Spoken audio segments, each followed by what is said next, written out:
Hello guys, তো আজকে আমরা বরিশাল বোর্ড 2019-এর একটা প্রশ্ন নিয়ে এসেছি। এই প্রশ্নটা আমি সলভ করব না, এই প্রশ্নটা আমি দেখাবো যে এরকম প্রশ্ন আমাদের 4 নম্বরের জন্য ম্যাথে সিকিউতে অনেক আসে। এবং আমরা যেটা করার চেষ্টা করবো সেটা হচ্ছে যে আমি দেখাবো যে এইখান থেকে আমাদেরকে বলে যে এরকম 3টা সমীকরণ দেওয়া থাকে এবং বলে যে ক্রেমারের সাহায্যে প্রদত্ত সমীকরণ যেটা সমাধান নির্ণয় করো। সমাধান নির্ণয় করো মানে কিছুই না, এখান থেকে আমাদের জাস্ট এক্স, ওয়াই আর জেড এর মান নির্ণয় করতে হবে। এখন এখান থেকে এক্স ওয়াই জেড এর মান নির্ণয় করার জন্য আমাদেরকে যে ম্যাট্রিক্সের পদ্ধতিতে যখন ক্রেমারের সূত্রের সাহায্যে করতে বলে তখন যেটা হয় আমাদেরকে এটা ক্রেমারের সূত্র দিয়ে বের করতে হয়। এখন ক্রেমারের সূত্র দিয়ে বের করলে অঙ্কটা অনেক বড় হয় এবং ওই বড়োভাবেই করতে হবে, কারণ অঙ্কে যদি আমাদের সিকিউতে 4 পেতে হয় তাহলে ওই পুরাটা অঙ্কই করতে হবে। যেটা প্রবলেম হয় যে এক্স ওয়াই জেডের মান অনেক সময় আমাদের ভুল বের হয়ে যায়, আমরা মিলাতে পারি না, তখন আমরা আমাদের পাশের বন্ধুদের কাছে জিজ্ঞেস করি। এবং সবচেয়ে বাজে ব্যাপার যেটা হইতেছে যে আপনি আপনার বন্ধুর কাছ থেকে জিজ্ঞেস করেও যে ঠিক লিখবেন, এমনও হতে পারে যে আপনার বন্ধুই এক্স অথবা ওয়াই অথবা জেডের একটা ভুল মান বের করছে।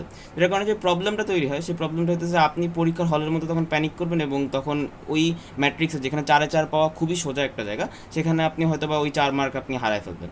তো এই অঙ্কটা আমরা কীভাবে করবো এবং এই ক্যালকুলেটরের সাহায্যে কীভাবে করে এটার উত্তরটা আমরা সহজেই বের করতে পারবো সেটা এখন এই ভিডিওতে দেখব। প্রথমত আমরা এই ম্যাট্রিক্সটা যখন সমাধান করবো তখন আমরা কী করি, তখন আমরা প্রথম যেটা করি যে আমরা একটা ম্যাট্রিক্স নিই। ম্যাট্রিক্সে কীরকম নিই, আমরা এক্সের সহগ, ওয়াইয়ের সহগ এবং জেডের সহগ দিয়ে একটা ম্যাট্রিক্স নিই। সেটা কী হয়, সেটা হয় এক্সের সহগ এখানে প্রথমে 1, তারপরে 2, তারপরে আবার 1, আবার এখানে -1, এখানে ওয়াইয়ের কোনো সহগ নেই, তার মানে কি এটা 0, এবং এখানে ওয়াইয়ের সহগ হচ্ছে 2। আবার পরবর্তীতে কী দেখতেছি, জেডের সহগ হচ্ছে এখানে 1, এখানে 1 এবং এখানে -3। এবং পরবর্তীতে আমরা কী করি, পরবর্তীতে আমরা এখান থেকে যেটা করি সেটা হইতেছে যে এক্স ওয়াই জেড দ্বারা গুণ করি এবং এই পাশে আমরা পাই হইতেছে 2, 5 এবং -4।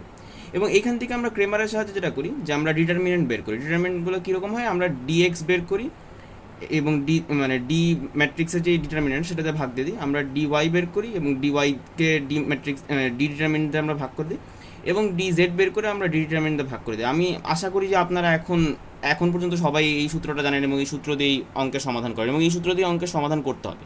তাহলে ট্রিকটা কোন জায়গায়, ট্রিকটা হইতেছে আমরা এক্স ওয়াই জেডের মান খুব সহজে ক্যালকুলেটর দিয়ে নির্ণয় করতে পারি। ক্যালকুলেটর দিয়ে নির্ণয় করার জন্য আমরা কী করতে পারি, আমার কাছে যেটা আছে, আমার কাছে 991 EX একটা ক্যালকুলেটর আছে। আপনাদের সবার কাছেই এই ক্যালকুলেটর থাকার কথা, না থাকে আপনার কাছে অন্য ক্যালকুলেটরও থাকে এবং অন্য ক্যালকুলেটরের সেম ফাংশনালিটি দেখলে আমরা খুব সহজেই এটার মান বের করে ফেলতে পারবো। তো আমরা কী করবো, আমরা প্রথমে মেনুতে চাপ দিব, এই উপরের এই বাটনটাতে চাপ দিব।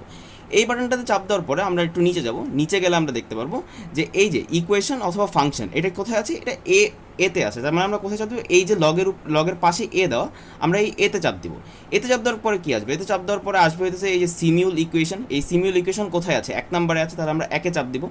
একে চাপ দেওয়ার পরে কী হবে, এখানে কী চেয়েছে, simultaneous equation number of unknowns. Number of unknowns মানে কি, আননোনস মানে হচ্ছে আপনার এখানে কয়টা চলক আছে। আমরা কি দেখতে পাচ্ছি, আমরা এখানে এক্স একটা চলক দেখতে পাচ্ছি, ওয়াই একটা চলক দেখতে পাচ্ছি এবং জেড একটা চলক দেখতে পাচ্ছি। তার মানে কি আমাদের এখানে 3টা চলক আছে। তাহলে আমরা কি সিলেক্ট করবো, আমরা এখানে সিলেক্ট করবো 3। তাহলে 3 সিলেক্ট করলে এখানে কী আসতেছে, এই যে আমাদের ইকুয়েশনটা চলে আসতেছে। এখন আমরা কী লিখবো, এই প্রথম ইকুয়েশনটাতে কী আছে, x minus y plus z. তার মানে প্রথমে এক্সের সহগ 1, তারপরে ওয়াইয়ের সহগ -1 এবং তারপরে জেডের সহগ 1 এবং পুরো সমীকরণটার মান কী দাঁড়াইতেছে 2। তাহলে আমরা 2 চাপ দেবো। এরপরে কী আসতেছে 2x, এই যে 2, জেডের মান ওয়াইয়ের সহগ তো নাই, তার মানে ওয়াইয়ের সহগ 0 এবং জেডের সহগ কি, জেডের সহগ 1 ইজ ইকুয়াল টু 5। পরবর্তীতে কী আসে, এক্সের সহগ 1, ওয়াইয়ের সহগ 2 এবং জেডের সহগ -3, তাই না। তাহলে -3 দিলে এটার মান কী আসছে, এটার মান আসছে -4। এখন মজার বিষয়টা হচ্ছে আমরা যদি এখানে চাপ দিই, চাপ দিলে কী আসবে দেখেন, আমরা চাপ দেওয়ার সাথে সাথেই এখানে এক্সের একটা মান পেলাম। এক্সের মান কী আসছে 1। তাহলে আমরা লিখে ফেলি এক্সের মানটা কি, আমরা লিখতে পারি এক্স, ওয়াই, জেড। এখান থেকে এক্সের মান আসতেছে 1, পরবর্তী চাপ দিলে কী হবে, ওয়াইয়ের মান আসতেছে 2 এবং তারপরে কী আছে, তারপরে আমরা যদি চাপ দিই তার মানে জেডের মান আসবে 3। সুতরাং আমরা খুব সহজেই এই ক্যালকুলেটর থেকে দেখে ফেললাম যে এখানে এক্স ওয়াই জেডের মান কী আছে। আমরা যদি পুরোপুরি ম্যাথটাকে এই সূত্র দ্বারা এখানে ক্রেমারের সূত্র ফালায় আমরা এক্স ওয়াই জেড ডিটারমিনেন্ট বের করি, ডিএক্স ডিওয়াই ডিজেড বের করি এবং ডিটারমিনেন্টের ফুল মানটা বের করি, এরপরে উভয় পক্ষকে ভাগ করি। এখানে অনেক সময় হয় যে ডিটারমিনেন্টগুলো বের করতে গেলে আমরা অনেক সময় প্লাস মাইনাসের ভুল করে ফেলি, অথবা আপনি যেটাই করতে চান কিছু একটা ভুল হতে পারে। সো আপনার আসলেই কি মান আসলে উত্তরটা কী হবে, এক্সের মান আসবে 1, ওয়াইয়ের মান আসবে 2 এবং জেডের মান আসবে 3। কেননা আপনি যদি এই ক্যালকুলেটরের মধ্যে আপনি যদি প্রপারলি মানটা বসাতে পারেন এবং ক্যালকুলেটরের মধ্যে আপনি যদি কোনো ভুল ছাড়া মান বসাতে পারেন, অবশ্যই আপনি সঠিক মান পাবেন। এবং আপনি সঠিক মানটা যদি জেনে যান, তারপর আপনি নিজে ক্রেমারের সূত্র ব্যবহার করে যদি উত্তরটা বের করার পরে 1 2 3 আপনার মান আসে, তার মানে আপনি বুঝে যাবেন যে হ্যাঁ আপনার উত্তরটা সঠিক হয়েছে। এবং যদি দেখেন যে না আপনার 1 2 3 আসে নেই, অন্য কোনো মান আসছে, তাহলে আপনার উত্তরটা ভুল হয়েছে এবং আপনার প্রথম থেকে আবার দেখতে হবে যে আপনি ক্রেমারের সূত্র ফালানোর সময় কোনো ভুল করেছেন কিনা। এর মাধ্যমে হয়তো আপনার বন্ধুর জন্য পরীক্ষার হলে বসে থাকতে হবে না, অথবা অন্য কারোটা দেখার জন্য বা উত্তর মিলানোর জন্য বসে থাকতে হবে না। আপনি নিজের থেকে দেখতে পারবেন যে আসলে ক্যালকুলেটর থেকে আপনি বের করে ফেলতে পারবেন উত্তরটা কি, এবং উত্তরটা আপনি মিলাই ফেলতে পারবেন। এই সেম জিনিসটাকে যদি আমরা অন্য একটা ম্যাথে দেখি, সেটা কিনা আমরা দেখতে পাই সিলেট বোর্ড 2019-এর এই ম্যাথটা আপনারা করে দেখতে পারেন। সিলেট বোর্ড 2019-এ দেওয়া আছে যে x plus y plus z is equal to 6, x minus 2y plus 2z is equal to 3, 2x plus y minus z is equal to 1। এখান থেকে এক্স ওয়াই জেডের 3টা মান আসবে। আপনারা যেটা করতে পারেন, আপনারা নিজেরা ক্যালকুলেটারে, আমি যেভাবে দেখালাম সেভাবে করে নিজেরা ক্যালকুলেটারে বসে এখান থেকে এক্স ওয়াই জেডের মানগুলো বের করে নিতে পারেন, এবং মানগুলো বের করে আপনারা চেক করে দেখতে পারেন উত্তরমালার সাথে যে আপনাদের এখানে ঠিক আসতেছে কিনা।